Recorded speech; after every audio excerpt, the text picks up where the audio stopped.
नमस्कार मेरे प्यारे साथियों, स्वागत है आपका अपने YouTube चैनल पवन हिस्ट्री क्लासेज में। साथियों, आज हम गुजरात के चालुक्य वंश के बारे में जानेंगे कि मध्यकालीन पूर्व और मध्यकाल के लगभग यानी मध्यकाल से पूर्व के समय में चालुक्य वंश किस प्रकार से उदित हुआ था और यहाँ से किस प्रकार से हमें महत्वपूर्ण शासकों के बारे में जानकारियाँ मिलती हैं और उन शासकों के समय में कौन कौन सी ऐसी महत्वपूर्ण घटनाएं थी जिनके आधार पर पेपरों में क्वेश्चन बनते हैं, हम उनके बारे में जानेंगे। क्वेश्चन किस प्रकार से बनते हैं, हमने अपने हर वीडियो के माध्यम से यही जानकारी देने की कोशिश की है कि क्वेश्चनों के बारे में भाई इनसे संबंधित जिस प्रकार से भी क्वेश्चन बनते हैं वो हम आने वाली वीडियो के माध्यम से बताएंगे, लेकिन इन वीडियो के माध्यम से हम उनके अंतर्गत जो महत्वपूर्ण साक्ष्य हैं, तथ्य हैं, उनके बारे में जानकारी लेते हैं, क्योंकि आप चाहे तो क्वेश्चन उठाकर भी देख सकते हैं। इन्हीं के आधार पर ही क्वेश्चन बनते हैं, इनसे बाहर कोई भी क्वेश्चन नहीं बनता। ठीक है, तो क्वेश्चनों के बारे में हम अपने आने वाली वीडियो के माध्यम से बताएंगे। यहाँ पर थोड़ा विस्तार से जान लेते हैं। तो मेरे प्यारे साथियों, शुरू करते हैं गुजरात के चालुक्य वंश। तो मेरे प्यारे साथियों, अगर मेरी वीडियो आपको अच्छी लगे तो इसे ज़्यादा से ज़्यादा लाइक, शेयर और सब्सक्राइब करें। ठीक है, गुजरात के चालुक्य वंश, भाई इनका जो उदय हुआ था, गुजरात के चालुक्य वंश का जो उदय हुआ था वो अहिल्यावाड़ में इनका उदय हुआ था। ठीक है, इस वंश को चालुक्य वंश तो कहते भी हैं, इसे सोलंकी वंश और चालुक्य वंश भी इसे कहते हैं। यहाँ से ये दो चीजें बहुत ही इनका, एक तो हमें यहाँ से देखो क्षेत्र गुजरात के कहाँ पर अहिल्याबाद क्षेत्र में इनका उदय हुआ था, इनका क्षेत्र हमें मिल जाता है। दूसरा, ये सोलंकी वंश के नाम से भी जाने जाते हैं, जो कि चालुक्य वंश तो था ही। ठीक है, इनकी वंशावली के बारे में कि भाई वाकई में ये गुजरात के जो चालुक्य हैं इनके बारे में हमें कहाँ कहाँ से जानकारियां मिलती हैं, उनके बारे में थोड़ा जान लेते हैं। तो वो ये कि कुमार चरित्र और वर्ण रत्नाकार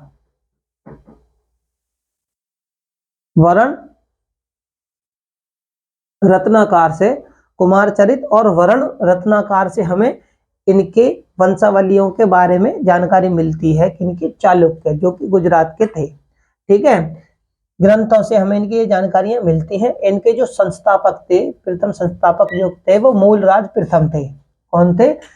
गुजरात के चालुक्य वंश के शासक, या फिर आप ये कह सकते हैं सोलंकी वंश के जो संस्थापक थे वो मूलराज प्रथम थे, जो कि 942 ईस्वी में राजा बनते हैं और 995 ईस्वी तक वो राज करते हैं। इनकी जो राजधानी थी वो गुजरात की ही अहिल्यावाड़ में इनकी राजधानी थी। ठीक है, इनकी राजधानी थी। ठीक है, अब ये जो थे चालुक्य थे, गुजरात के जो चालुक्य थे वो जैन धर्म को मानने वाले थे, जैन धर्म के पोषक थे। इनके बाद में यानी मूल राज्य के बाद में मूल राज्य जो संबंधित जो घटनाएं हैं वो यही है कि इनके वंश की, इनके वंशावली की, इनकी राजधानी और इनका समय हमें इतिहास में मालूम चलता है। इनके बाद में जो शासन करने आते हैं वो भीम प्रथम आते हैं, जो कि 1022 में राजा बनते हैं और 1064 ईस्वी तक ये शासन करते हैं। इनके समय में कुछ महत्वपूर्ण घटनाएं घटी थी जिनके आधार पर पेपरों में क्वेश्चन काफी बार पूछे गए हैं। ठीक है, तो वो कौन कौन से थे कि 1025 में महमूद गजनवी ने गुजरात के सोमनाथ मंदिर पर आक्रमण किया था। गुजरात के सोमनाथ मंदिर पर, उस समय गुजरात को सौराष्ट्र के नाम से भी जाना जाता था। ठीक है, जो कि कच्छ के तरफ था। 1025 में महमूद गजनवी ने सोमनाथ मंदिर पर आक्रमण किया था, सौराष्ट्र भी इसे हम कह सकते हैं। ये भीम प्रथम के समय की सबसे महत्वपूर्ण घटना है और इन्हीं मंदिर और समय के आधार पर पेपरों में क्वेश्चन काफी बार पूछा गया है। सोमनाथ मंदिर पर आक्रमण करता है कौन? महमूद गजनवी। इसमें क्या है भीम प्रथम ने ही, ये तो हो गई इनके समय की घटना कि महमूद गजनबी ने सोमनाथ मंदिर पर 1025 में यानी भीम प्रथम के समय में ही आक्रमण किया था। और भीम प्रथम ने ही सोमनाथ मंदिर को, भीम प्रथम ने ही जब ये आक्रमण किया था तो वो इनका सामना नहीं कर पाए थे, इन्हें सोमनाथ मंदिर को नष्ट करने से नहीं रोक पाए थे। तो उसके बाद में भीम प्रथम ने ही सोमनाथ मंदिर का पुनरुद्धार किया था,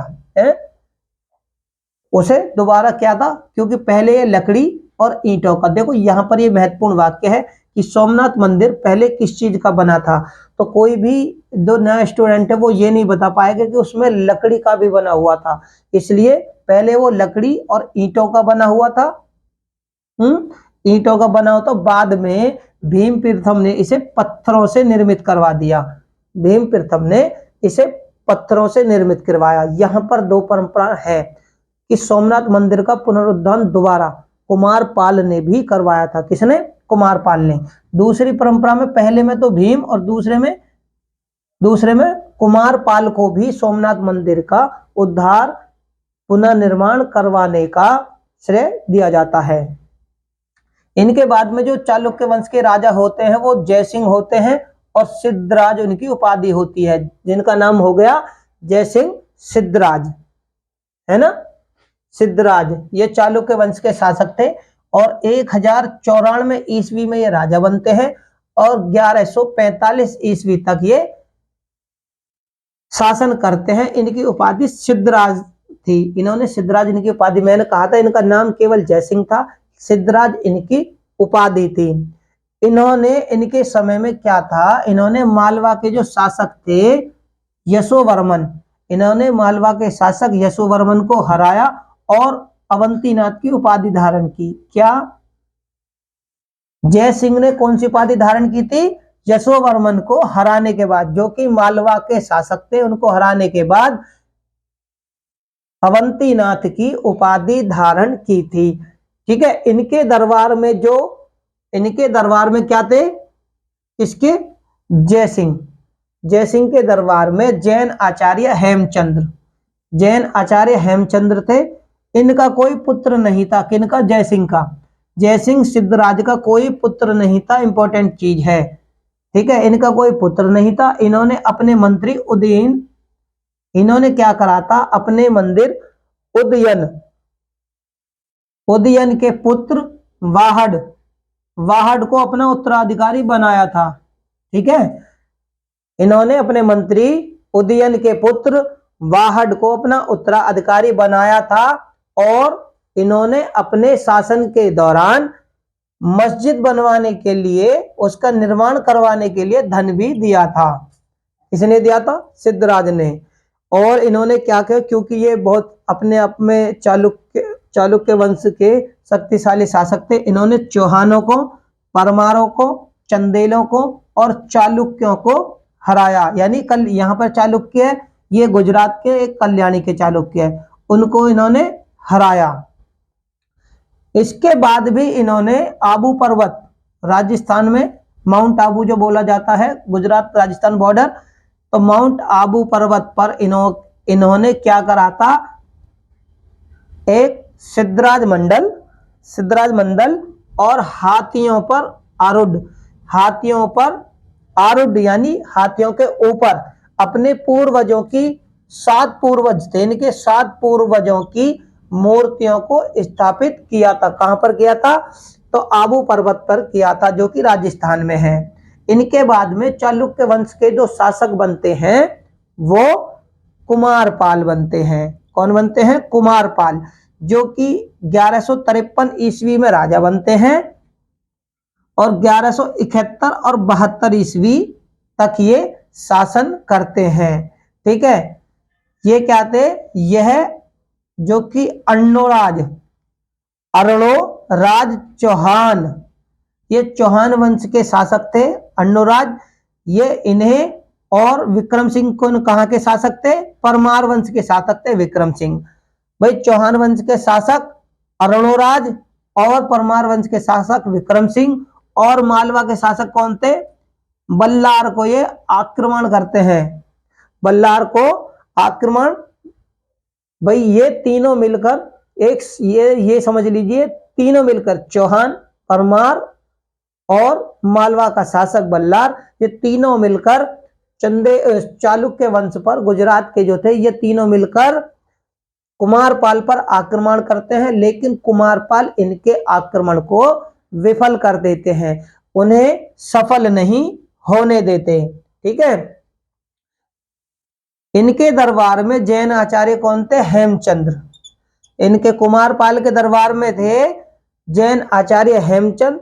इन्होंने कुमारपाल को जैन धर्म में दीक्षित किया था। इन्होंने ही, हेमचंद्र ने कुमारपाल को जैन धर्म में दीक्षित किया था। और जब कुमारपाल जैन धर्म के पोषक बन गए थे, दीक्षित हो गए, तो इन्होंने अपने समय और अपने साम्राज्य में पशु हत्या, द्रुत कीड़ा, मदपान पर प्रतिबंध लगा दिया था। अब जब ये प्रतिबंध इन्होंने लगा दिया तो क्या हुआ था कि कसाईयों को व्यापार बंद करना पड़ा।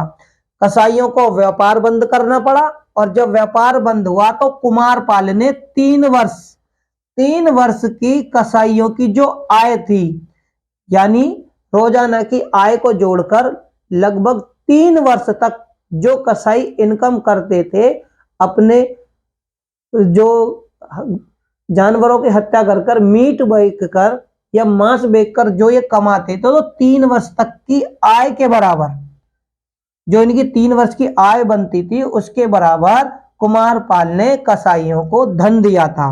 कुमारपाल जी के जीवन से संबंधित महत्वपूर्ण घटनाएं। और इन्हीं के समय में फिर क्या है, इसी के समय में क्या होता है कि सन्यासियों को, जो उस समय के सन्यासी थे, तो वो पशुओं के यानी मृग, हिरण की चर्म, हिरण की खाल लेते थे सन्यासी। आपने कहीं कहीं मूर्तियों में देखा होंगे तो मृग चर्म यानी हिरण की खाल को सन्यासी लपेटते हैं, बांधते हैं। तो उसी प्रकार सन्यासियों को तो एक तो मृग चर्म नहीं मिलता था, मृग चर्म नहीं मिल पाता था, और क्या होता, शिकारियों को, भाई शिकार करते थे जब भी तो ये मृग का चर्म मिलता था सन्यासियों को। इनका व्यापार बंद हो गया था, क्योंकि उसने अपने पशु हत्या पर इन्होंने प्रतिबंध लगा दिया, जिससे शिकारियों का भी व्यापार बंद हो गया था। और चालुक्य वंश अंतिम रूप से, देखो इन्होंने ही, कुमारपाल ने, मैंने आपको बताया था, इनके समय से संबंधित है कि अंतिम रूप से सोमनाथ मंदिर का पुनः निर्माण कुमारपाल ने करवाया। पहले भीम प्रथम ने करवाया था, है ना, पहले किसने? भीम प्रथम ने, और उसके बाद में इन्होंने सोमनाथ मंदिर का, देखो यहां पर भीम प्रथम ने सोमनाथ मंदिर का निर्माण करवा दिया था। ठीक है। उसके बाद में कुमारपाल ने पुनः निर्माण करवाया था। हेमचंद जो है, हेमचंद्र, इनके साथ में इन्होंने शिव की पूजा भी की थी। इस मंदिर में हेमचंद जी के साथ कुमारपाल ने शिव की पूजा भी की थी, अर्चना भी की थी। और जो जयचंद थे, जयचंद सूरी ने कुमारपाल चरित्र की काव्य, कुमारपाल चरित्र काव्य की रचना की थी। किसने? जयचंद सूरी। सॉरी, माफ कीजिएगा मेरे प्यारे साथियों, यहां पर जो है वो कुमारपाल चरित्र है, यहां पर थोड़ा सा कुमारपाल और चरित्र, मैं वैसे मैं मुंह से ही बोल देता हूं, ठीक है ना, है?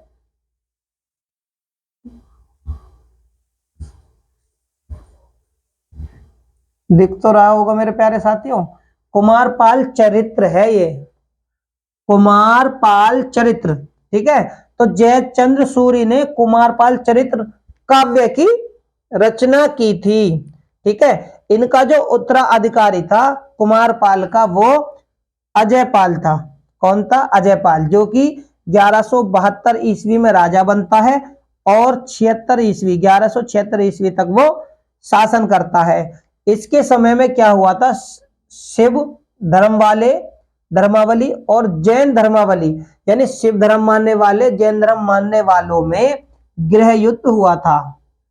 गृह युद्ध हुआ था। गृह युद्ध यानी एक दूसरे को ऊंचा दिखाने के लिए कि हम श्रेष्ठ हैं, हम महान हैं, ये अपने आप में कहते। तो इन्हों में क्या था, किसके समय में, अजयपाल के समय में जैन और शिव धर्म वालों में, धर्मावलियों में गृह युद्ध हुआ था।